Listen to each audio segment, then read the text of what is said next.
Hi everybody, so today I'm going to speak to you about hyaluronic acid. This is one of the most trendy skincare ingredients at the moment, but a lot of people don't actually understand what it is or what it does, so I just wanted to make that clear to everyone. So I'm going to go through a couple of topics regarding this molecule. So firstly, what is hyaluronic acid? So in scientific terms, it's an anionic, non-sulfated glycosaminoglycan. What that means is it's a negatively charged molecule that consists of a long line of polysaccharides or paired sugar units. Okay, and this naturally occurs within the human body. So what does hyaluronic acid do? It helps in wound repair, so therefore if you cut your arm, it's there within the tissues, and the first and second thing are tied together, so wound repair and granulation tissue. Within the granulation tissue, that's where you can find hyaluronic acid, and that starts at the base of a wound and works its way up, therefore repairing the wound and aiding in skin healing. So those three things are actually linked together. The other major thing it does is it holds water. Now, as most of you may know, our body is made up of 70% water.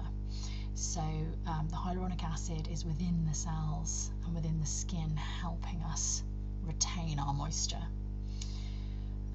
There are a couple of different uses for hyaluronic acid. So lubrication. For example, people who have osteoarthritis, which is a joint issue, they get injections of this into their joints, and it can help with the symptoms that they're feeling. You can also find it in artificial tears or eye drops, because again, it holds moisture, so therefore it's going to keep the eye moist. With regards to skin, it has obviously, again, hydration is a huge thing, so people who've got dry skin or people who want to moisturize, they're going to use that. And the last thing is dermal fillers. Now, you've got two subtypes of hyaluronic acid, cross-linked and non-cross-linked.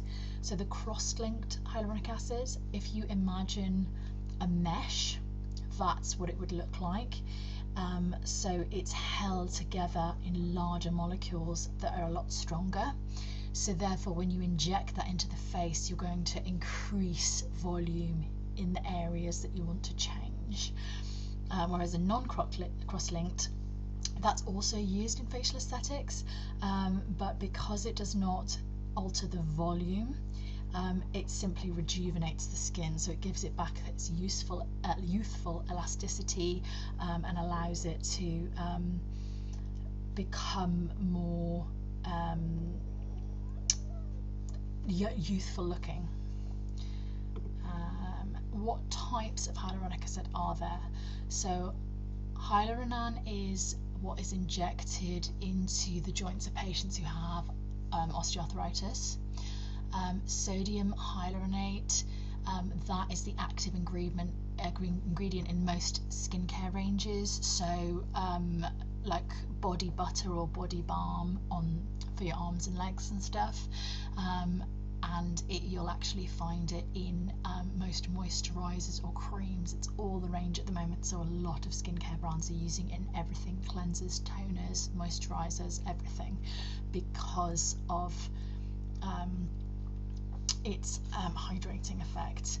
And lastly, hyalase. So this isn't actually a type of hyaluronic acid, this is the molecule that will dissolve hyaluronic acid.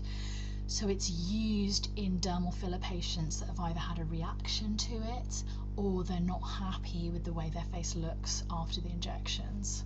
On a more serious note, it's also used for people who've had an occlusion. So if the hyaluronic acid has been injected into the wrong place and an artery's been occluded and the tissues are starting to die, quickly injecting this will hopefully minimize the damage and prevent any long-term damage. And lastly, I just want to go on to why should you use hyaluronic acid? So as we've previously mentioned, it has a unique capacity to retain water. So therefore it keeps the moisture in the skin, and this maintains the elasticity and fullness within the skin. So in turn it slows down the process of skin aging. So if you want to keep your skin looking as young and bouncy and fresh as possible, use a skincare product with hyaluronic acid.